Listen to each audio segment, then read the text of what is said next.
اصلاحی صاحب، ان کی کتاب ہے دین کا قرآنی تصور۔ ایک جگہ لکھتے ہیں کہ قرآن اور انسان کا مقصد پیدائش کیا ہے، انسان کس مقصد کے لیے پیدا کیا گیا ہے اور اس کے وجود کا غرض و غایت کیا ہے۔ اس مسئلے کے بارے میں قرآن کریم نے جو کچھ فرمایا ہے اس کے الفاظ یہ ہیں کہ وَمَا خَلَقْتُ الْجِنَّ وَالْإِنسَ إِلَّا لِيَعْبُدُونِ، میں نے جنوں اور انسانوں کو صرف اس لیے پیدا کیا ہے کہ وہ میری عبادت کریں۔ اور کل کے پروگرام کو اگر ہم اپنے سامنے رکھیں ڈاکٹر اسامہ رضی صاحب کے، تو در حقیقت دین کا جامع تصور اور اس آیت کو اگر ہم غور سے پڑھیں تو ہمیں اندازہ ہو جائے گا کہ اسلامی کی جو دعوت ہے جسے ہم بہت زیادہ سخت اور سیاسی اور یہ اور وہ، تو در حقیقت اس کو دیکھیں اور اس کو سنتے ہیں تو ہمیں ایسا محسوس ہوتا ہے کہ مولا ڈاکٹر صاحب نے بالکل یہی چیز لا کے وہاں پہ ہمارے سامنے رکھی ہے۔ میں نے جنوں کو اور انسانوں کو صرف اس لیے پیدا کیا ہے کہ وہ میری اور عبادت کا جو جامع مفہوم جو ہمیں اس کام کو اس طریقے سے انجام دیا جائے کہ بالکل جس طریقے سے عبادت کر رہے ہیں، اللہ کی بندگی کر رہے ہیں۔ یہ الفاظ اپنے مفہوم میں آئینے سے بھی زیادہ روشن کہتے ہیں۔ یہ اس حقیقت کا صحیح اعلان ہے کہ قرآن نے انسان کا مقصد پیدائش اللہ کی عبادت کرنا ہے۔ اس کے علاوہ انسان کا اور کوئی مقصد اس دنیا کے اندر نہیں ہے جو ہم سمجھتے ہیں۔ اس لیے ہم یہ کہتے ہیں کہ دین کا جامع مفہوم یہ ہے کہ نظام کو نظام ہی چیلنج کر سکتا ہے۔ اگر آپ کے پاس کوئی نظام ایسا موجود ہے تو آپ اس ظالمانہ نظام کو تبدیل کریں۔ لہذا لیکن خود ہی اللہ کی عبادت کیا چیز ہے اور اس کا ٹھیک مفہوم اور مدعا کیا ہے، جب تک یہ بھی وضاحت سے نہ جان لیا جائے، زیر بحث مسئلے کا یہ قرآنی جواب صاف و صریح ہونے کے باوجود محمل رہتا ہے۔ انسان کا مقصد وجود اپنی فکری اور عملی حدود کے پورے تعین کے ساتھ واضح نہ ہو سکے گا، اس لیے بہت ضروری ہے کہ یہاں عبادت کا مفہوم بھی روشنی میں آ جائے، اور یہاں پہ وہ عبادت کا مفہوم آپ کے سامنے بیان کر رہے ہیں اور کہتے ہیں کہ عبادت انتہائی مذلل یعنی کسی کے حضور پوری طرح پست ہو جانے کا نام ہے۔ مقصد کسی کے سامنے بالکل جھک جانے کا نام ہے، کہ اپنے آپ کو اس حد تک گرا دینا اس کے سامنے، اس کی کبریائی کو بلند کرنے کے لیے، جو ہم اکثر اور بیشتر مقصد مقصد روزانہ 5 وقت اللہ کے سامنے سجدہ و سجود ہوتے ہیں، یہ اس کی سمجھ لیجیے کہ انتہائی علامت ہے۔ کسی کے سامنے اس کی عبادت کا اقرار، اس کی للہیت کا اقرار کرنے کا اگر کوئی بہترین کانسیپٹ کوئی عبادت دیا ہے تو اسلام نے دیا، اور اسلام کے اندر وہ نماز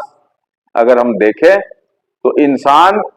مقصد کے آخر حد تک جب جاتا ہے عبادت کے اندر اور کسی کی غلامی کے اندر، تو اس غلامی کے کانسیپٹ کے اندر یہ ہے کہ سجدہ، مقصد کے بچھ جانا، مقصد کے اپنے رب کے سامنے، اور اس کے اندر بھی سمجھ لیجیے کہ جب سجدہ کرتا ہے تو انسان اپنی ناک کو پہلے ٹکاتا ہے زمین کے اوپر، کہ یہ ناک ہی ہے جو انسان کو چین سے بیٹھنے نہیں دیکھتی، مقصد کہ اس کے اندر ہم مختلف چیزیں بات کرتے ہیں۔ اسی لیے لغت میں عبادت کے معنی اس اطاعت کے ہیں کہ جس میں خضوع، جھکاؤ پایا جاتا ہو، جس میں جھکاؤ پایا جاتا ہو۔ عبادت جذبہ خضوع رکھنے والی اطاعت کو کہتے ہیں، جس کے اندر خود ایک جذبہ ہو، ایک خشوع اور ایک خضوع، مقصد کے جھکا دینا اپنے آپ کو۔ اور پھر کہتے ہیں کہ اس نے اللہ کی عبادت کی، یعنی اس نے گوشہ غیر ہو کر اللہ کی پرستش کی۔ اس بیانیوں اور لغوی تشریح میں بظاہر کچھ اختلاف ہے، لیکن اختلاف نہیں بلکہ ایک جامع معنی اور حقیقت کے مختلف اہم پہلو کی وضاحت ہے۔ چنانچہ خود قرآن مجید نے بھی اس لفظ عبادت کو ان سبھی مفہوم میں استعمال کیا ہے جس میں ساری باتیں اکٹھی ہو جاتی ہیں جو ہم نے یہاں پہ کی ہے۔ اہل لغت اور علماء شریعت کے ان اقوال اور قرآن حکیم کے ان استعمالات سے جوابات حقیقت بن کے نمودار ہو جاتے ہیں، وہ یہ ہے کہ عبادت الہی اللہ کے حضور ظاہراً اور باطناً ہر حیثیت سے پوری طرح جھک جانے کا انسان کا نام۔ اس لیے جب ہم یہ بات کر رہے ہیں کہ انسانوں کو اور جنوں کو جو پیدا کیا ہے اللہ تعالیٰ نے، وہ صرف اور صرف اس لیے پیدا کیا ہے کہ وہ میری عبادت کریں۔ اور ہم جو جماعت اسلامی کے جو لوگ بیٹھے ہوئے ہیں یہاں پر، اور جو ہم اقامت دین کی بات کرتے ہیں، در حقیقت ہمارا اصل مقصد ہی ہے کہ ہم پورے کے پورے اس دین کو نافذ کر دیں اس کی اصل حیثیت کے ساتھ۔ اس لیے ہم اتنے بڑے نظام کو چیلنج دینے کے لیے کھڑے ہوتے ہیں یہاں پر، اتنے بڑے نظام، اور ہم اس چیز سے ڈرتے بھی نہیں ہیں کہ مقصد کو کوئی ہمارے ساتھ ہے یا نہیں۔ اگر اکیلے تنہا مجھے جاننا پڑے گا تو ہم جائیں گے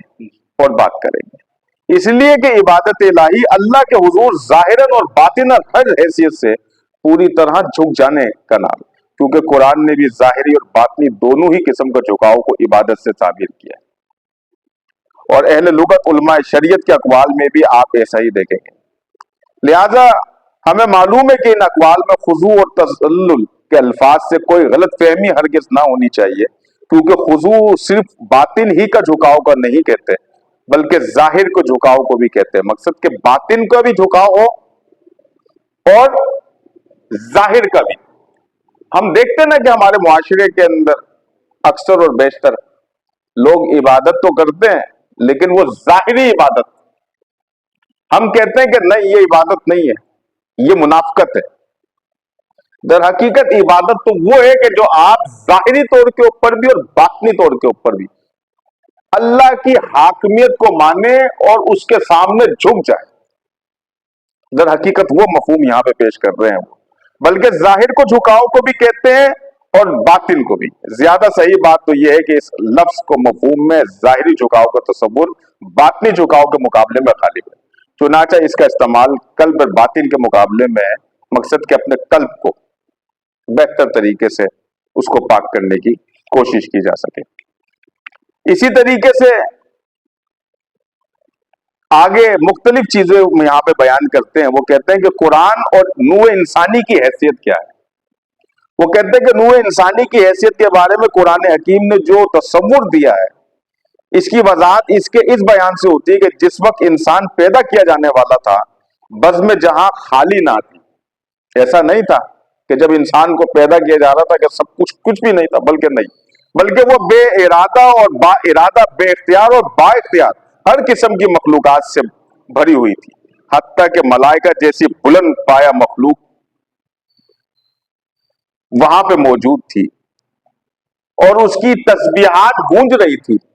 وہ کہتے ہیں غرض بظاہر ہر طرح کی خلقت موجود تھی، مگر اس کائنات کے علیم اور حکیم آقا کے نزدیک اس بزم میں ایک نشست خالی تھی۔ چنانچہ ایک دن اس نے مقربین بارگاہ کو مخاطب کرتے ہوئے اعلان فرمایا، انی جائل فی الارض خلیفہ، بالیقین میں زمین میں ایک خلیفہ بنانے والا ہوں۔ کیا بنانے والا ہوں میں؟ ایک خلیفہ بنانے والا ہوں۔ مقصد کہ خلیفہ کسے کہتے ہیں؟ اپنے نائب کو۔ مقصد کہ تمام مخلوقات موجود تھی لیکن اس کے اندر سے بھی انتخاب ایک نشست خالی تھی، اور پھر اللہ رب العالمین نے انی جائل فی الارض خلیفہ، بالیقین میں زمین میں ایک خلیفہ بنانے والا۔ قرآن کریم کے الفاظ اگرچہ صرف اتنے ہی ہیں کہ میں زمین میں خلیفہ بنانے والا ہوں، اور اس بات کی کوئی صراحت نہیں ہے یہ نئی مخلوق کس کا خلیفہ بنائی جانے والی تھی، جس کے نتیجے میں مفسرین نے آیت کی تفسیر میں جہاں یہ بات فرمائی ہے کہ اس سے مراد اللہ تعالیٰ کے اپنے خلیفہ کی تھی،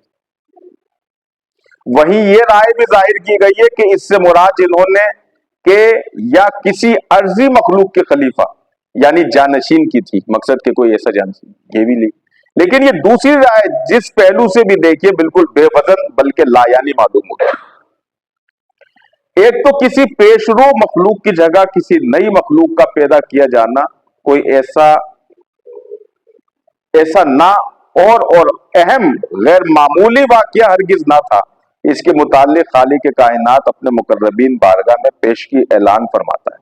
کیونکہ کسی ہونے والے واقعے کا پیشگی و اعلان اس کی نوعیت اور حیثیت پر موقف ہو سکتا ہے۔ اگر کسی واقعے میں کوئی خاص اہمیت نہ ہو تو اس کے بارے میں پہلے سے اعلان اور ظاہر، اور وہ بھی کسی بلند و مرتبہ مجمع میں، بالکل فضول سی بات ہوگی۔ لہذا یہاں پہ در حقیقت جو انسان کو پیدا کیا گیا ہے وہ تو خالصتاً عبادت کے لیے پیدا کیا گیا ہے، لیکن اتنی بڑی کائنات کے ہوتے ہوئے، مختلف مخلوقات کے ہوتے ہوئے، اللہ تعالیٰ نے اس انسان کا انتخاب کیا اور اشرف المخلوقات کا باقاعدہ ایک ڈیزگنیشن، ایک لقب ہمیں دے دیا گیا۔ لہذا اس انسان، حقیقت یہ ہے کہ جب ہم اس انسان کو دیکھتے ہیں تو ہمیں پتہ چلتا ہے کہ یہ انسان کتنا مظلوم سا پیش ہوتا ہے۔ میں اکثر بیشتر اپنے کئی مقصد دروس قرآن کے اندر یہ بات کر چکا ہوں کہ اس انسان کی حیثیت کیا تھی، اور فرشتے خود حیران و پریشان تھے اور مخلوقات خود حیران و پریشان تھی کہ یہ انسان جسے خلیفہ بنایا جا رہا ہے، کیا زمین کے اوپر یہ فساد برپا نہیں کرے گا؟ اور یہ سب کچھ معلوم تھا اللہ کو کہ ہاں اس کے اندر، لیکن اس انسان کو اللہ تعالیٰ نے کچھ صلاحیتیں دی، کچھ خاص طرح کی صلاحیتیں، اور اس انسان کی صلاحیتوں کا اندازہ ہم ایسے لگا لیں کہ جب یہ آغاز، جب انسان پیدا ہوتا ہے تو اس کی حیثیت ہم دیکھتے ہیں کہ وہ بالکل ایک گوشت کے لوتھڑی کی سی ہے، لیکن جب ہم کسی حیوان کے بچے کو دیکھتے ہیں، کسی جانور کے بچے کو، تو اس کی اہمیت ہم دیکھتے ہیں کہ وہ تو آدھے گھنٹے کے اندر ہی لڑکھڑاتا ہوا جو ہے اپنی حیثیت، اور جب ہم دیکھتے ہیں انسان کو، وہ تو پتہ چلتا ہے کہ 1 مہینے 2 مہینے 1 سال تک چلنا ہی نہیں سیکھتا، لیکن ہم دوسری طرف دیکھتے ہیں کہ وہ دوڑتا ہے، بھاگتا ہے، مقصد کے ٹہلتا، گھوستا پھرتا ملتا ہے، مقصد وہ اس طرح کی کیفیت اس کے اندر اس کی ہوتی ہے۔ لیکن نہیں، اللہ تعالیٰ نے اس انسان کو کسی مقصد کے لیے بنایا۔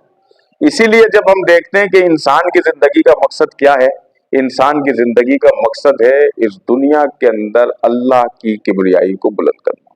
جس نے اس کو اس نہج سے، اس نہج کے اوپر پہنچا دیا۔ اور آپ اس کی نہج بھی دیکھتے ہیں کہ جو ایک جانور ہے،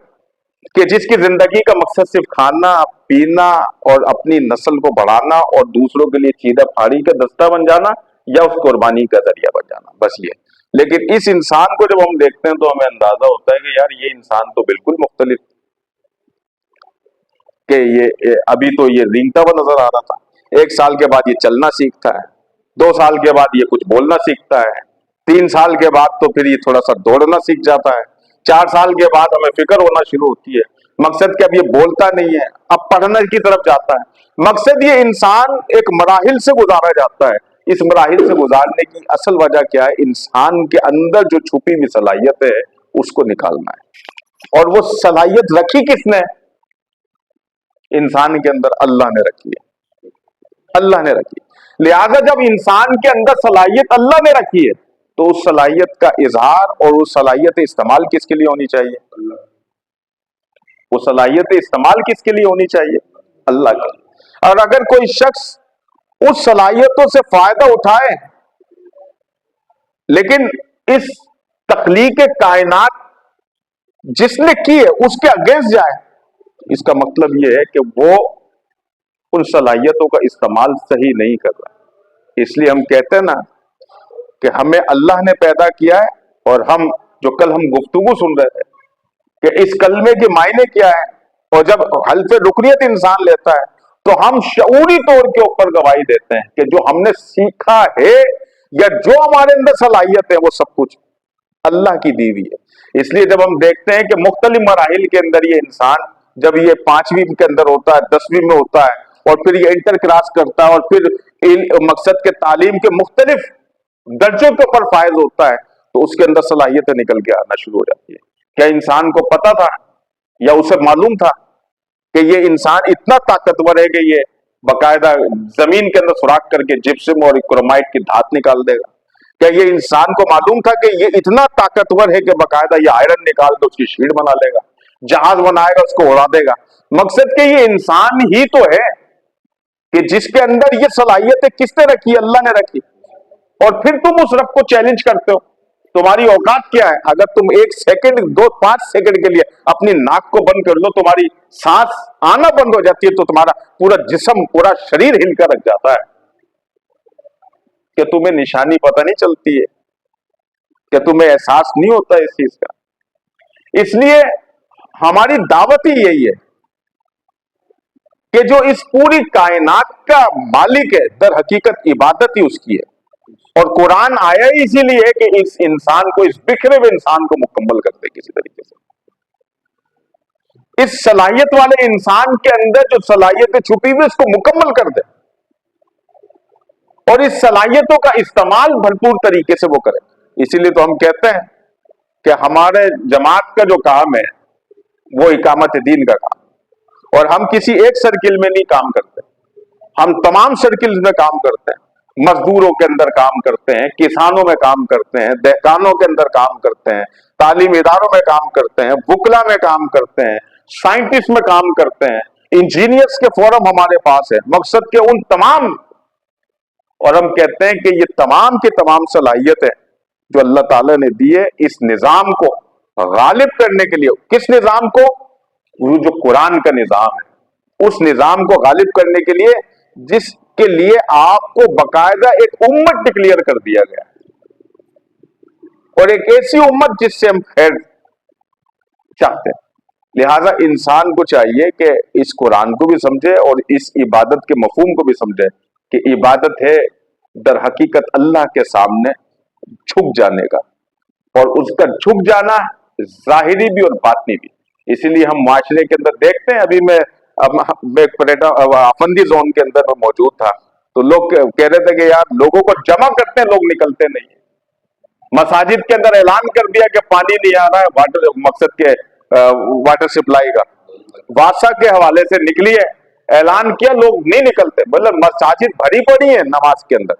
لیکن جب ہم نے کہا کہ چلنا ہے آپ نے اور احتجاج کرنا, نہیں. اس لیے کیونکہ وہ ایسا محسوس ہوتا ہے کہ عبادت کا جو مفہوم ان کے ذہنوں کے اندر ہے وہ صرف پریکٹس کا نام ہے, وہ صرف اور صرف اپ اینڈ ڈاؤن کا نام ہے, وہ صرف اور صرف ظاہری طور کے اوپر لوگوں کو دکھانے کا نام ہے. لیکن نہیں, در حقیقت عبادت تو یہ ہے کہ ظالم کے خلاف کھڑے ہو جانا ہے, ظلم کے ہاتھوں سے روکنے کا نام ہے. اس لیے نبی اکرم صلی اللہ علیہ وسلم نے فرمایا نا کہ اگر تم کہیں ظلم ہوتا دیکھتے ہو تو تم اسے اپنے ہاتھ سے روکو, ایمان کا ولین درجہ ہے. اور اگر اتنی بھی تمہارے اندر طاقت نہ ہو تو کم از کم زبان سے برا کہو, یہ دوسرا درجہ ہے. اور کہتے ہیں کہ اگر تمہارے اندر اتنی بھی صلاحیت نہ ہو تو کم از کم مومن کا آخری درجہ یہ ہے کہ تم اس کے دل کے اندر تو برا جانو. لہذا اس پرفتن معاشرے کے اندر ہم اس پوری عبادت کے مفہوم کو پیش کر رہے ہیں. جماعت اسلامی در حقیقت دین کی دعوت اور اس دین کے اندر عبادت کی دعوت کے مفہوم کو پیش کر رہی ہے کہ ہم ظاہری بھی اور باطنی طور کے اوپر بھی ہم اللہ کی وحدانیت کے قائل ہیں, اور ہم یہ سمجھتے ہیں کہ یہ صلاحیتیں جو انسان کا شریر ہے اور اس کے اندر چھپی بھی جو صلاحیت ہے, ان تمام صلاحیتوں کو مقصد کہ ایک جگہ جمع کر کے ایک ایسے نظام کو غالب کرنا چاہتے ہیں کہ جو اللہ کا نظام ہے, جو محمد رسول اللہ صلی اللہ علیہ وسلم نے 1400 سال پہلے جس کو نافذ کیا تھا. جب محمد رسول اللہ نافذ کر سکتے ہیں اور صحابہ رضوان اللہ تعالی اجمعین اس نظام کو غالب کرنے کے لیے جدوجہد کر سکتے ہیں, تو ہمارا بھی مشن یہی ہے. اور ان کی سب سے اولین سنت یہ ہے کہ اس مشن کو تکمیل تک پہنچایا جائے. اس لیے جماعت اسلامی اس مشن کی تکمیل کا در حقیقت ایک ذریعہ ہے جو نظام کے خلاف نظام کو غالب کرنا چاہتی ہے, ایک ایسے نظام کو جو اللہ کا نظام ہے.